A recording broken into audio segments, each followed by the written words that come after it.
क्या आपने हाल ही में वोट चोरी सब सुना है? राहुल गांधी और कांग्रेस का आरोप है कि देश में बड़े स्तर पर वोट चोरी हो रही है।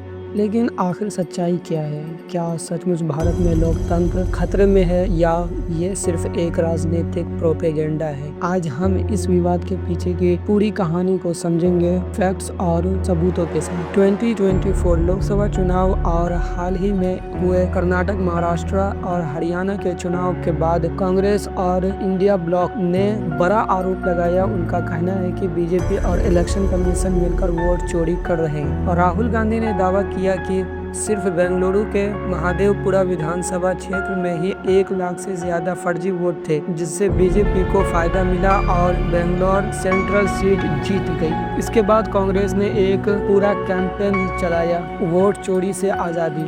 उन्होंने एक वेबसाइट भी लॉन्च की, वोटचोरी.in, ताकि लोग इसमें अपने अनुभव शिकायतें दर्ज करा सकें। कांग्रेस का कहना है कि वोटर लिस्ट में बड़े स्तर पर गड़बड़ी हुई है। Duplicate voter entries, fake entries, fake address, block registration और यहाँ तक कि बिहार में इलेक्टोरल रोल की स्पेशल इंटेंसिव रिवीजन के दौरान 65 लाख वोटर हटा दिए गए। कांग्रेस का आरोप है कि इनमें से बहुत से लोग जीनियस वोटर्स थे, जिन्हें जानबूझकर डिसएनफ्रेंचाइज किया गया। इसी को लेकर बिहार में वोटर अधिकार यात्रा नाम का विरोध प्रदर्शन भी हुआ, लेकिन इलेक्शन कमीशन ऑफ इंडिया ने इन आरोपों को पूरी तरह खारिज कर दिया। उन्होंने कहा कि वोट चोरी जैसे शब्द का इस्तेमाल लोकतंत्र और चुनाव प्रक्रिया को बदनाम करने वाला है। CEC ज्ञानेश कुमार ने राहुल गांधी से कहा, या तो अपने आरोप का सबूत एक शपथ पत्र में दो या फिर पब्लिकली माफी मांगो। ECI election commission of India ने साफ कहा कि भारत की चुनाव प्रक्रिया पारदर्शी है और डबल वोटिंग पहले से ही पनिशेबल ऑफेंस है। साथ ही सुप्रीम कोर्ट के आदेश पर ECI election commission of India ने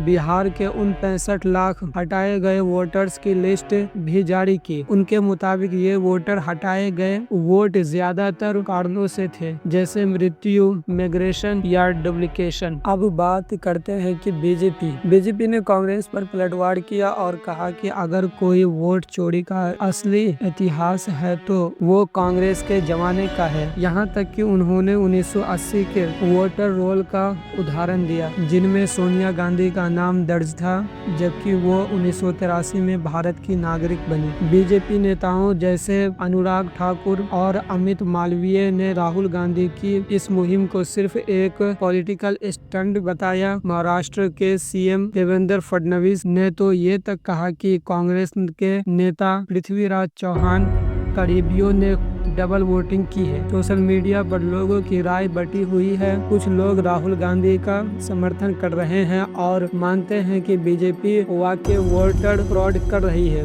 लेकिन दूसरी तरफ कई लोग सिर्फ क्लिनिकल एरर बता रहे हैं, जिसे कांग्रेस ने बढ़ा चढ़ाकर पेश किया। 17 अगस्त को इलेक्शन कमीशन ऑफ इंडिया ने प्रेस कॉन्फ्रेंस भी की, जिसमें उन्होंने voter roll data in issues को कई ऑब्जर्वर्स का मानना है कि कांग्रेस के पास कॉन्क्रीट एविडेंस नहीं था और इस वजह से उनका कैंपेन थोड़ा ब्लैक फायर हो गया। तो फिलहाल स्थिति ये है कि विवाद अभी सुलझा नहीं है। कांग्रेस ट्रांसपेरेंसी की मांग कर रही है। इलेक्शन कमीशन और बीजेपी अपनी क्रेडिबिलिटी डिफेंड कर रहे हैं और सुप्रीम कोर्ट भी इस पर नजर रखे हुए हैं। अब असली सवाल ये है, क्या ये वाकई वोट चोरी है या फिर केवल एक राजनीतिक नैरेटिव? ये फैसला आपको करना है, लेकिन इतना जरूर है कि आने वाले बिहार विधानसभा चुनाव में ये मुद्दा बहुत बड़ा बनने वाला है। दोस्तों, आप क्या सोचते हैं? क्या राहुल गांधी सही कह रहे हैं कि वोट चोरी हो रही है, या बीजेपी और इलेक्शन कमीशन की बातों में सच्चाई है? अपनी राय नीचे कमेंट में बताइए और वीडियो को शेयर करना मत भूलिए, ताकि ज्यादा लोग सच्चाई जान सकें।